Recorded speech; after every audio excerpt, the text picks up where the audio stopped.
Welcome back to the Hyperbolic Coding Chamber. We are back once again. Yesterday, we were absolutely cooking through problem. If yesterday's session was Blue Lock, we were, I'm going to be honest, we were Isagi. So, another example, if yesterday was the Demon and Chainsaw Man, then we are also Chainsaw Man. So pretty much yesterday we were absolutely frying, but we just got lucky with a lot of easy problems. That being said, we'll see how it goes today, but I'm not exactly convinced that things will go well. But we do have a ton of comments, so we're going to read through those really quickly. And we have a comment from Hexe, and this profile looks very familiar, but I can't tell. But we have one comment that says, "Thanks for doing these as they encourage me to stick to the grind. Feel strong, man. If you can ever do these later, that would be great, as I'm in the UK, so I'm ahead of you by..." Oh, that's actually a good point. That is actually a good point. Good point. That's interesting because you said later. That's tough. What's interesting is that usually, to be honest, if I do the video really early like I am now, usually I do the video earlier on Fridays, but when I do them earlier in general, the videos tend to do much better. So in a sense, when I wait to do the video later in the day, it actually kills the video in terms of, I guess, how it does, which is kind of unfortunate. So that's unfortunate. So I have to think about it. But hopefully we can find a way to make this make sense. I was thinking maybe I should get ahead of schedule by one day, then I could actually choose when the video drops. So it'll be hard to know. Private viewer. What is LeetCode? And also, are you aware of Ivan Jurek? I got recommended you from... No way! From his Discord. Ivan is the man. The man is a legend. The man has legendary legs.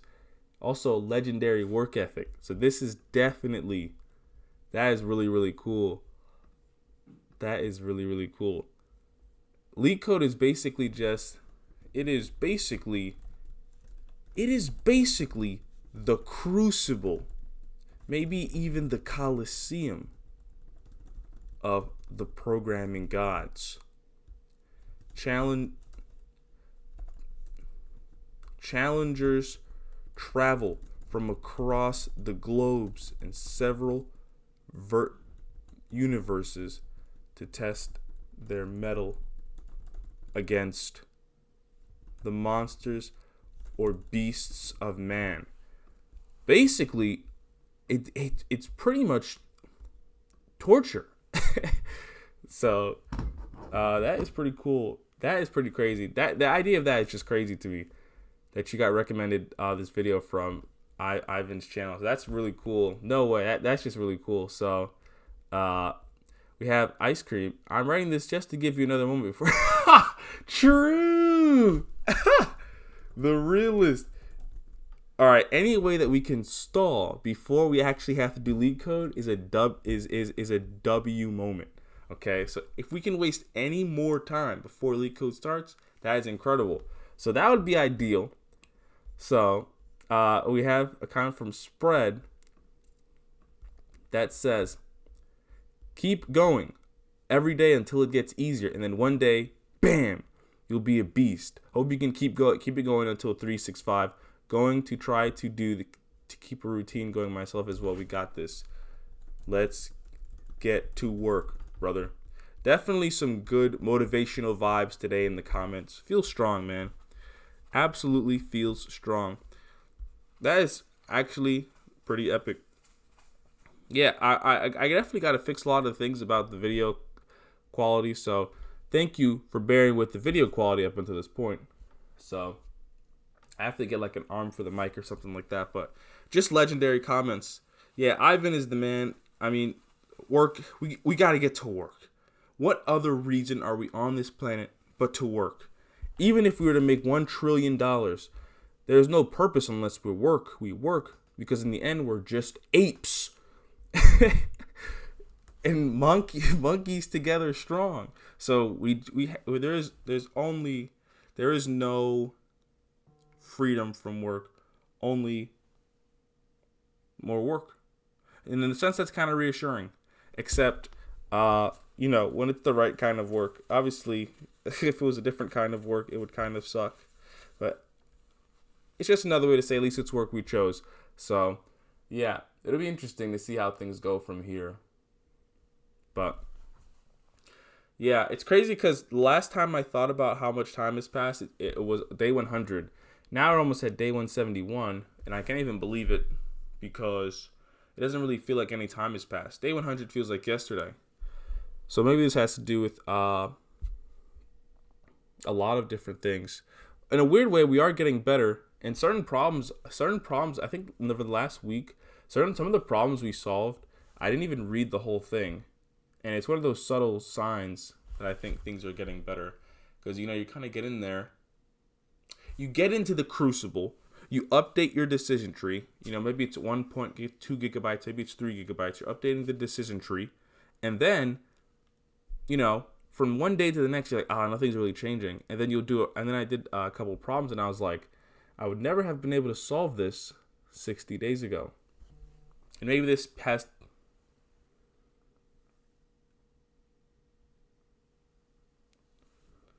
And so, the way that I was thinking of this is a lot like I think I was reading something pretty cool about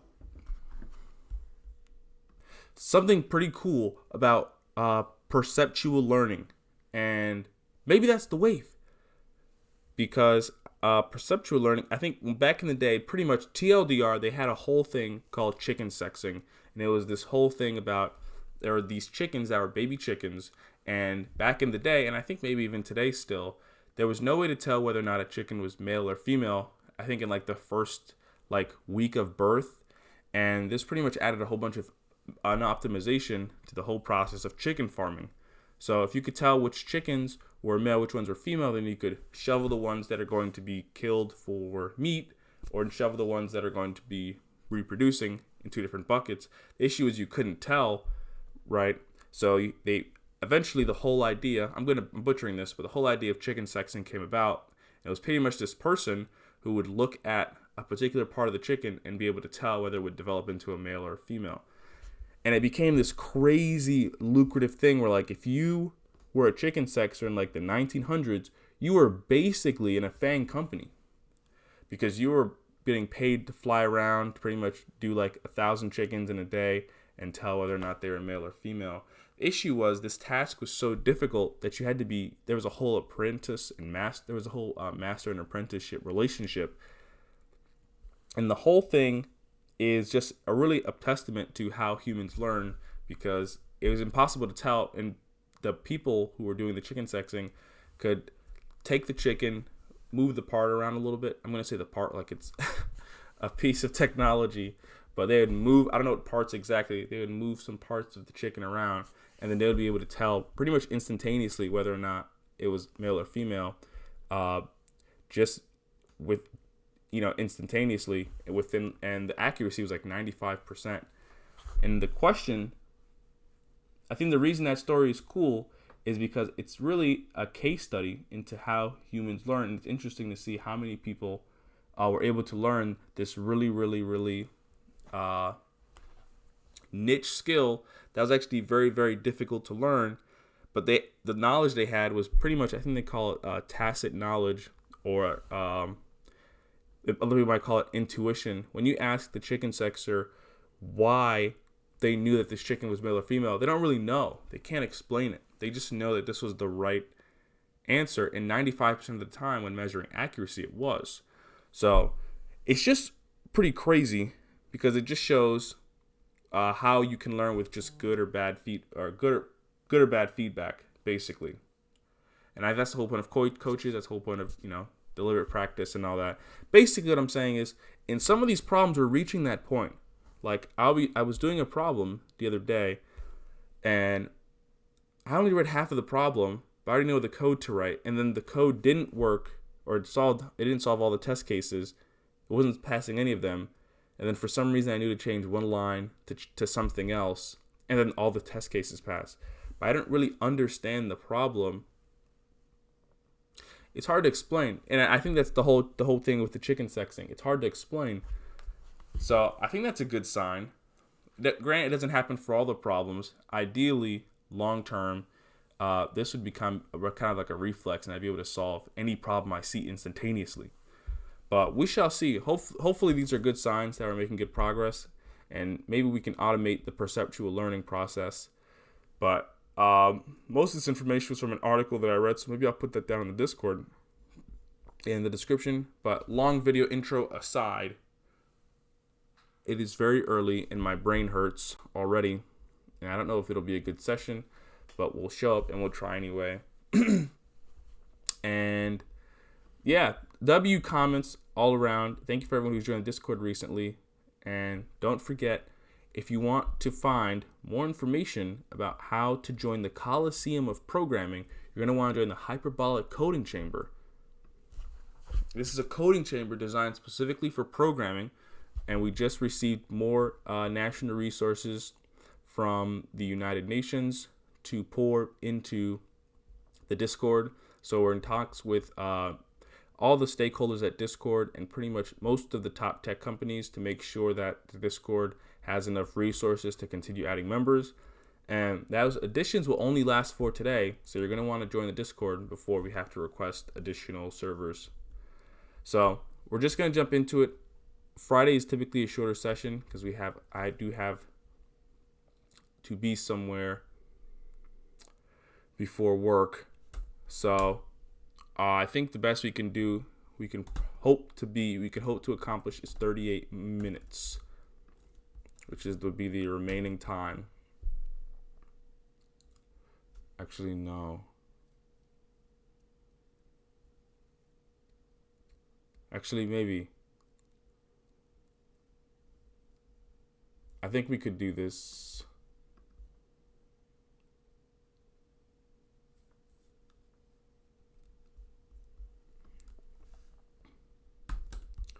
So we'll do 34 just to try our best. And we'll just jump into it. We don't have a ton of time today. I don't know if we did this problem yesterday. It was called minimum absolute difference. I'll click solve. We did do this one. So I'll erase it. We'll go to the next one. We'll check whether two strings are almost equivalent. Two strings, word 1 and word 2, are considered almost equivalent if the difference between the frequencies of each letter from A to Z is at most 3.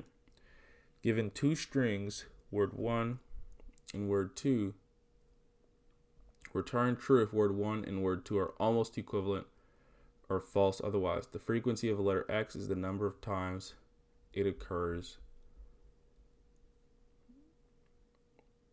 in the string. So I think we could load both of these into a... We have word 1, A, word 2, B, C, B. There are 4 A's in A, but 0 A's in B, C, B. The difference is 4, which is more than the allowed 3. I think we'd have to load both these into a set, and then we could iterate through one of the set's characters, one of the set's keys, and check the difference between the other word. I wonder if we'd have to do both sets though.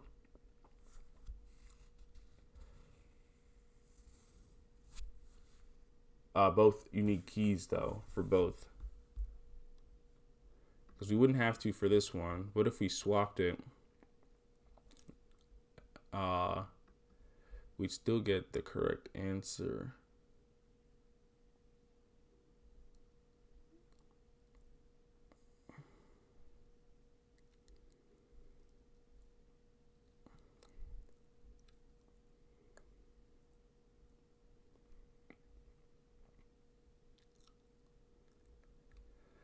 Right, and if we can't find a number in the set, if we can't find a letter in the set, we'll default it to 1. So basically, load both into sets, use keys to check, check both keys in sets for max diff. If no exist, default to 0. So we'll load it into a set. I mean, not a set, a map. We'll say word to map, and we'll pass in a string, and it'll return a map of string to number. And then from here, the goal will be to create a map.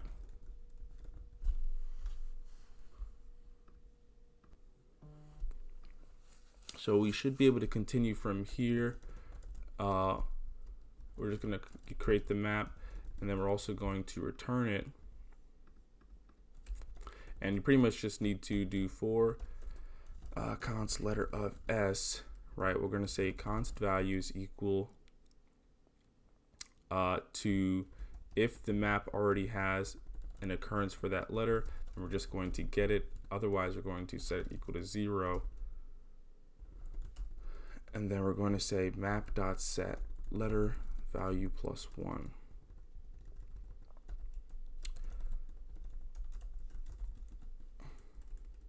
And then we'll have word1 map, which will be equal to word2 map word1. And then from word2 map, we'll get the map for that one. And then we should just be able to look through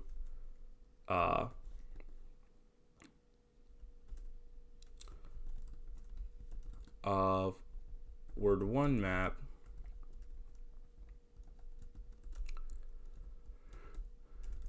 and we'll just say diff is going to be equal to infinity.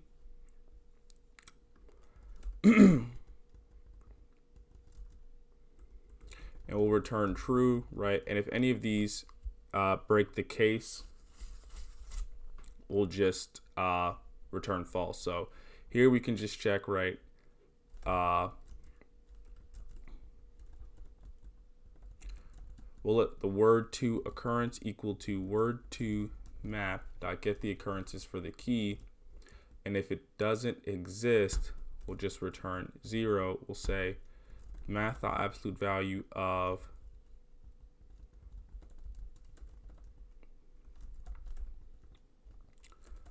word1 awk minus word2 awk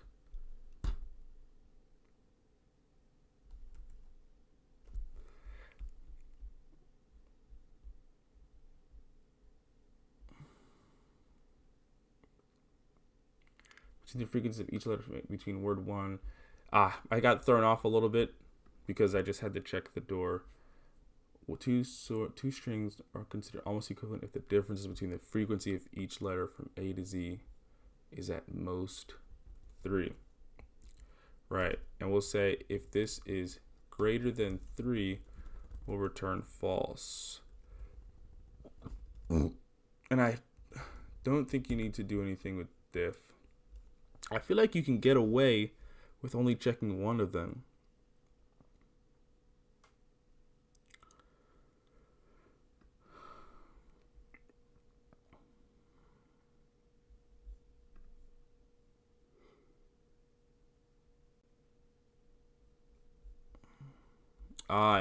You cannot.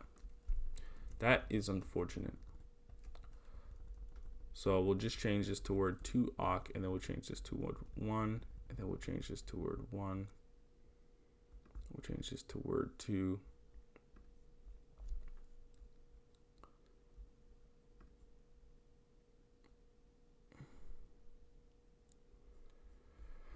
So this should be the map. Word1 and word2 consist of only lowercase English letters, so the space complexity would actually just be, we're using a map, but it should be constant space since the key's size is bounded. And then we end up going over both word1 and word2. So it looks like that would be word1 plus word b time with constant space, I think. So then here we're given an m by n matrix, and we need to return true if the matrix is Toeplitz. Otherwise, return false. A matrix is Toeplitz if every diagonal from top left to bottom right has the same elements.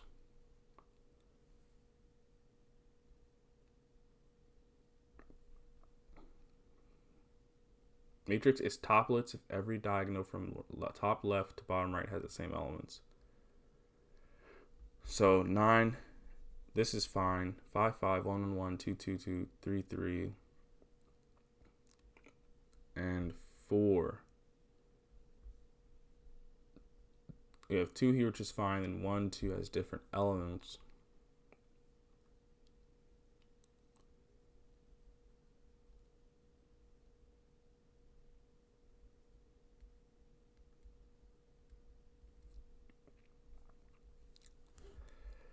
I think we could just iterate over the initial row and the initial column, and then check going downwards diagonally until we find an element that isn't the same. We can skip the last element in both since it'll always be true if we go out of bounds. To do that, we have to go over the rows. So we're iterating over the rows.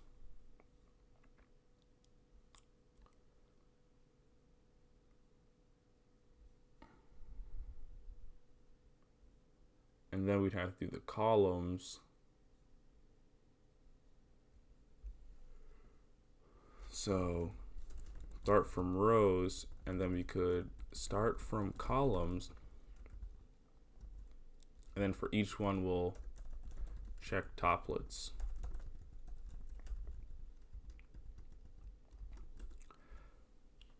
So how do we iterate over just the rows? Well, we could just do let row equals 0. Row is less than matrix dot length minus 1. We don't have to do the last one because it'll always be true.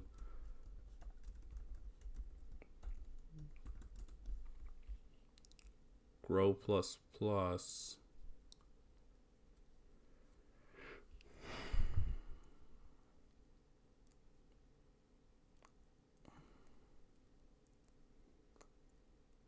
Actually, now I'm realizing it.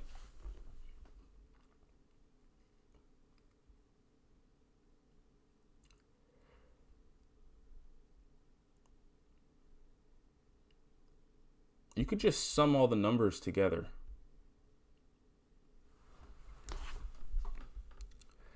Since they're always going to be the same, it would actually just be simpler to sum them and make sure it all adds up.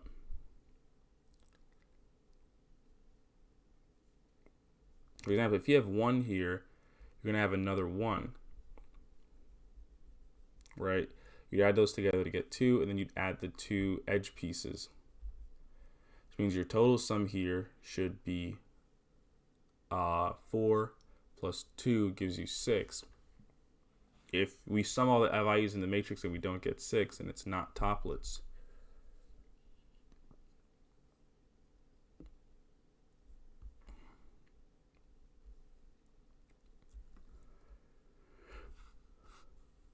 So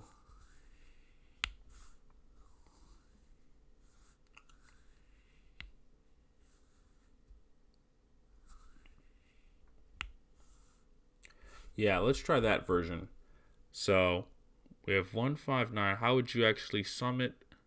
We just need to know the numbers on the outer edge and on the top edge. But the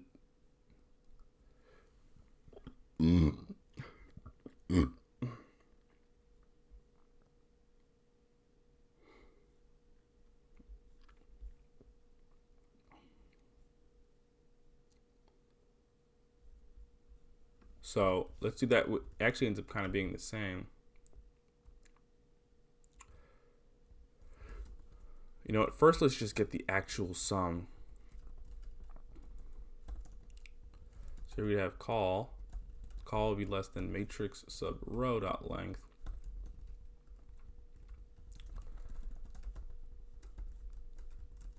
and we'll just say sum plus equal matrix sub row sub call.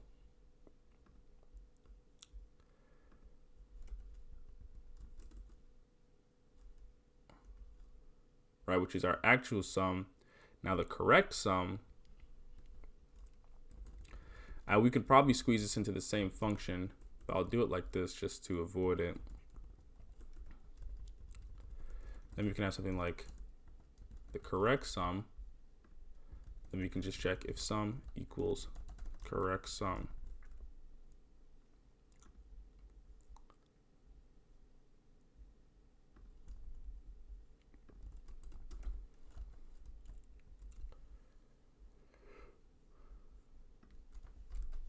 So now we have the money beats in place, and we just need to check the values here.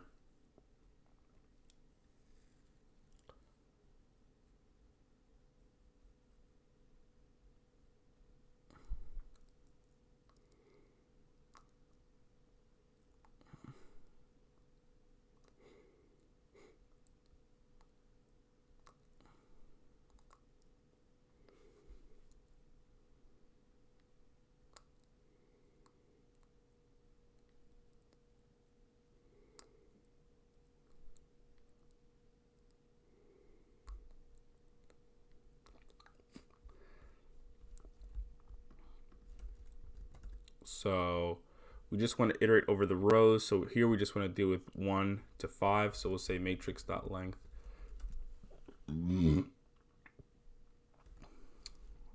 minus 1. And then we can say correct sum plus equal matrix sub row, right, sub 0, because we just want that first element. And we're going to multiply it by matrix.length minus row times. So we have 3 total rows. To know how many ones we'll get, we'll be at index 0. We'll do 1 times 3 to get 3. Then we'll go to 5, which would be index 1. And we have 2 5s, right, that we want. But the row we're at is at row index 1. So we'll take the length of how many rows we have subtracted by the row we're actually at to get 2 5s. And there's probably something similar we can do for the columns.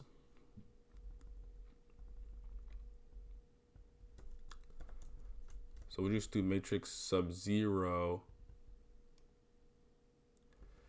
dot length. And we already did 1, so we'll skip it and we'll start at column 1.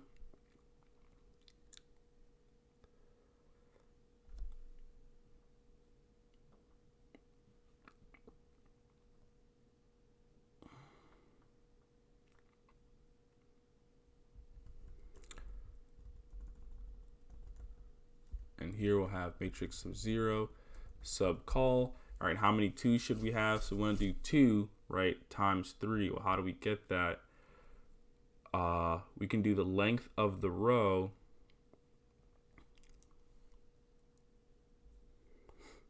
minus the index. So we'll do matrix sub 0 dot length minus call.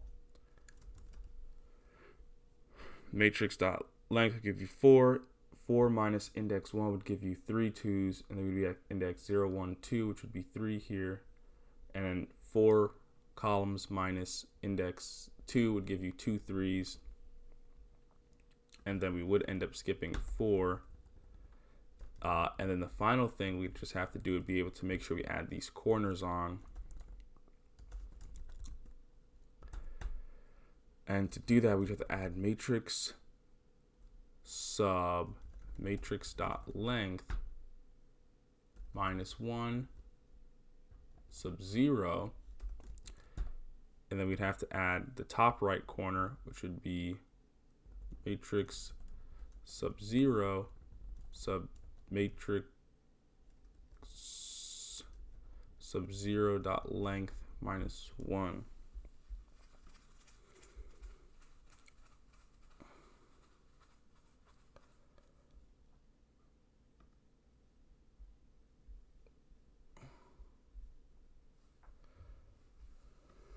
So we got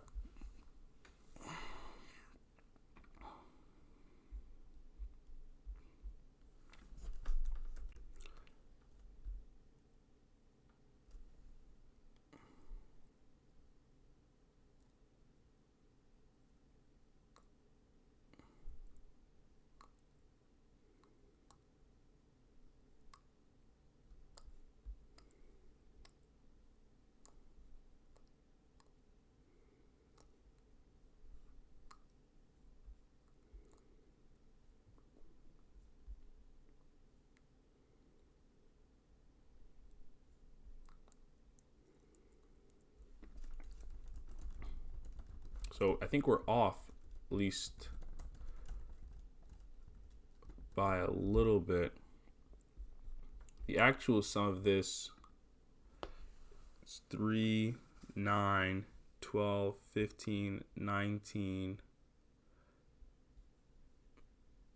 23, 28, 37.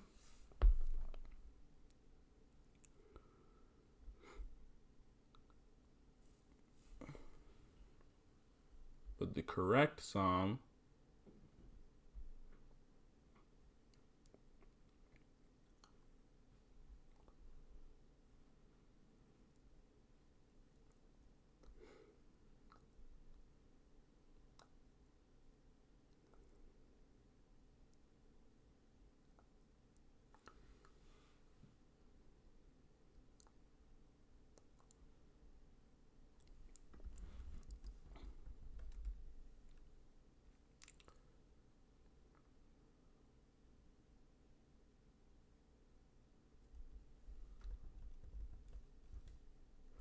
matrix.length minus 1 is the row.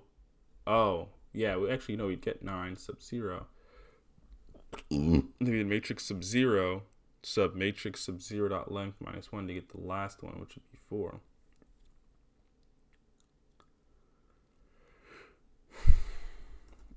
Let me print correct sum up here.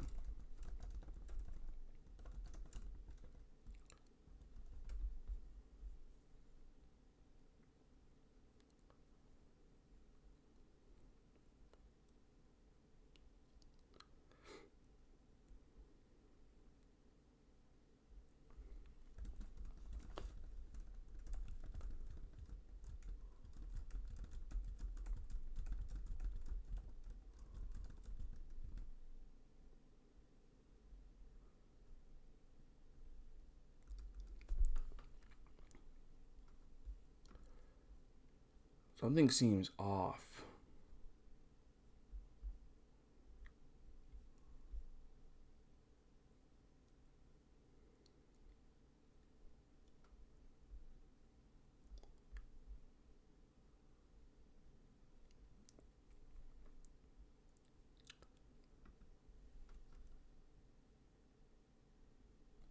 Almost like I shouldn't be adding the bottom left corner in.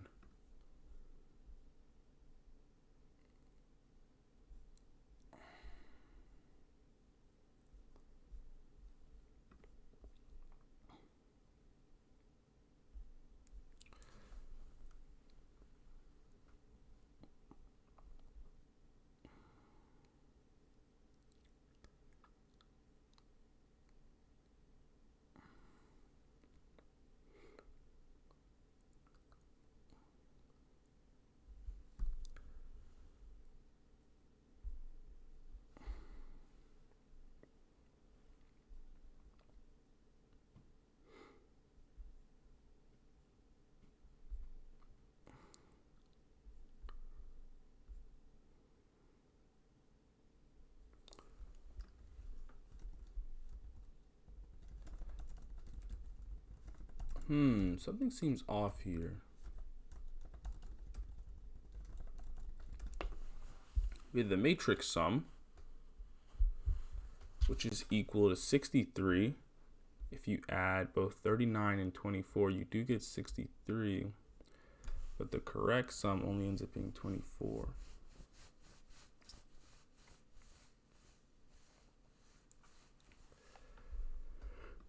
Yeah, you need this portion right here. If I copy this test case and add it in here, uncomment this part,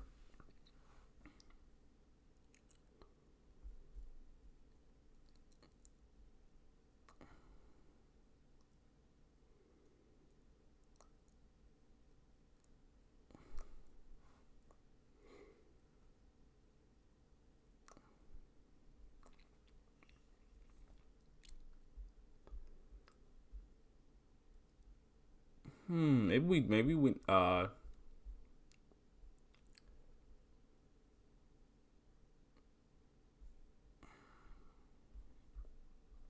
Maybe something's wrong with our counting code. We start at row equals 0, and we go to matrix dot length minus 1.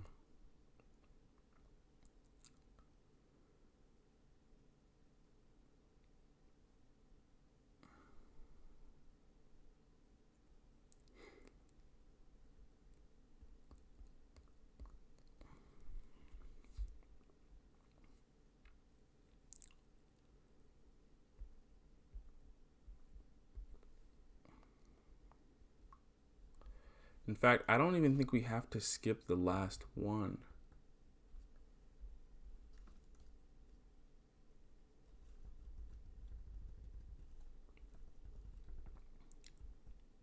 I think it ends up, since we're off by 1, we end up multiplying it by 1 anyway.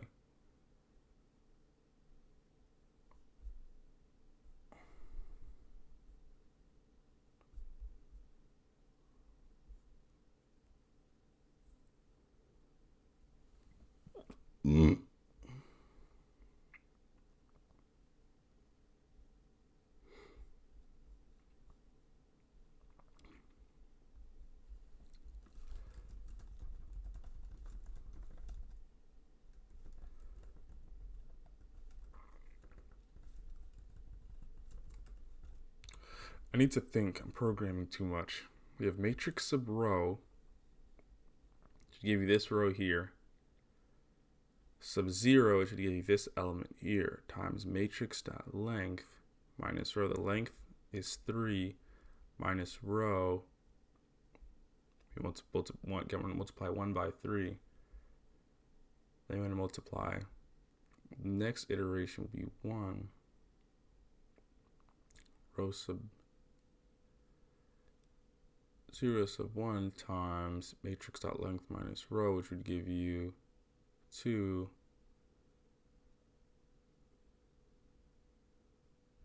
Then we finally get to index 2, which would give you 3 minus 2 to give you 1.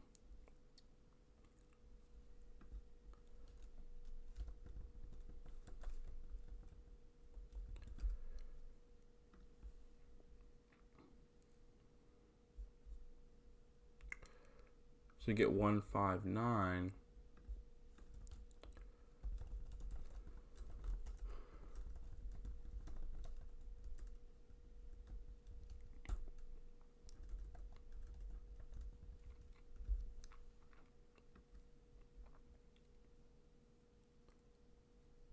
We should get 234.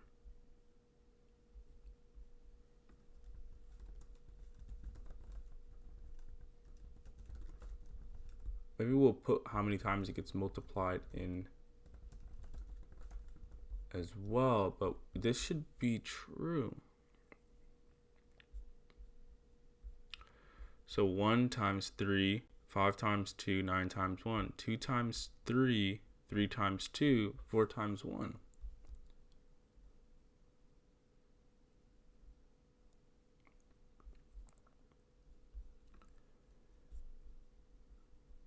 Right, but when we run the code, we output false.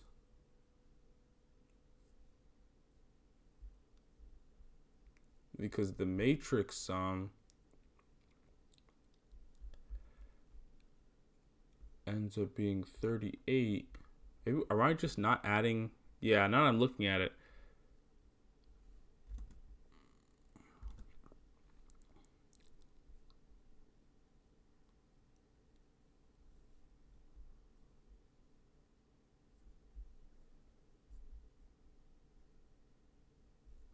Oh, I think I see what's happening.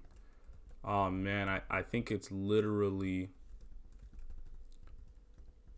I think it literally might just be order of operations.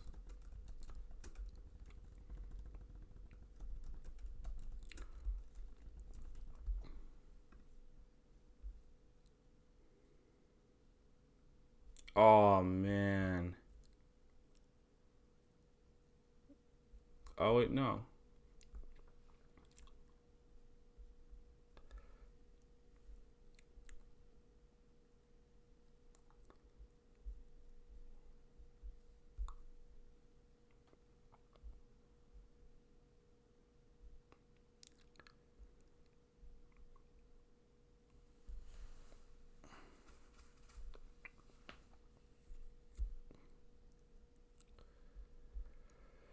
Here we end up multiplying 98 by 2.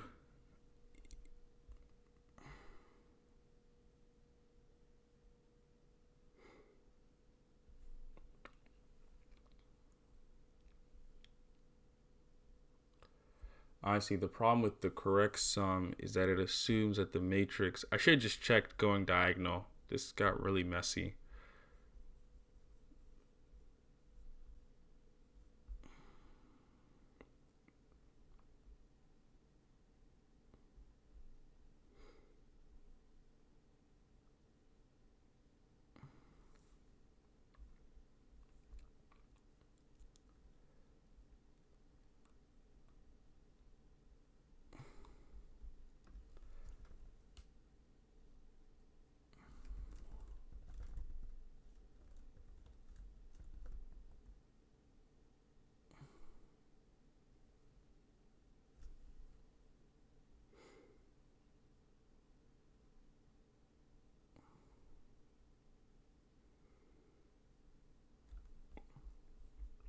Here we only have one row. We get the multiplier by doing matrix sub 0, the length, which is 3, minus the column we're at, which is 1, and then 2.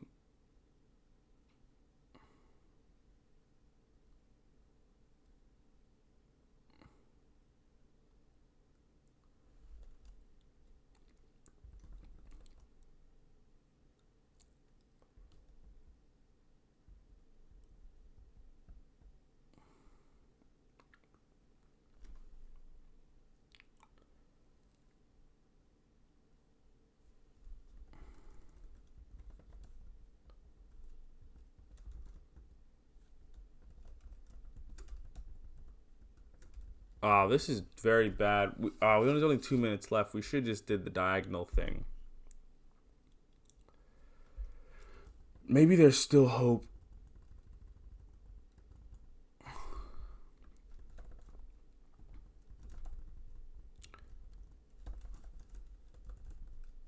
We'll return true, and then in the case up here,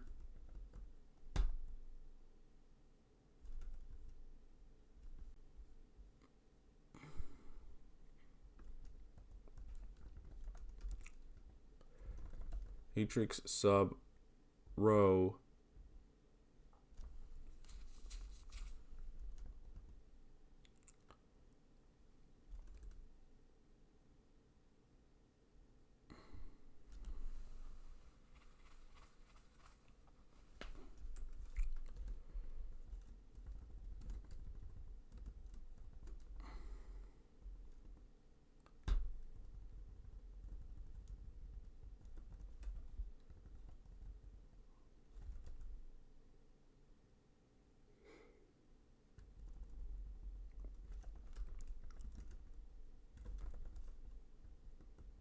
sub row plus 1 should take us down 1, sub col plus 1 will return false.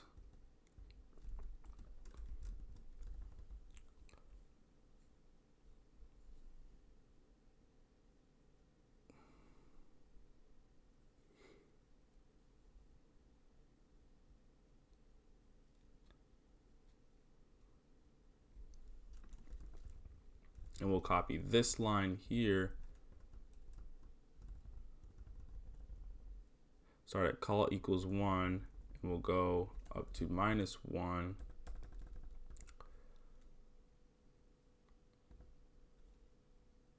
From here, we actually start at row equals col.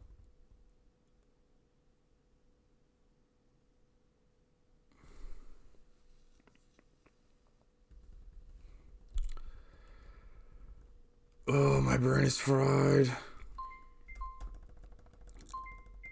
And we'll say, oh man, we should just did this the regular way.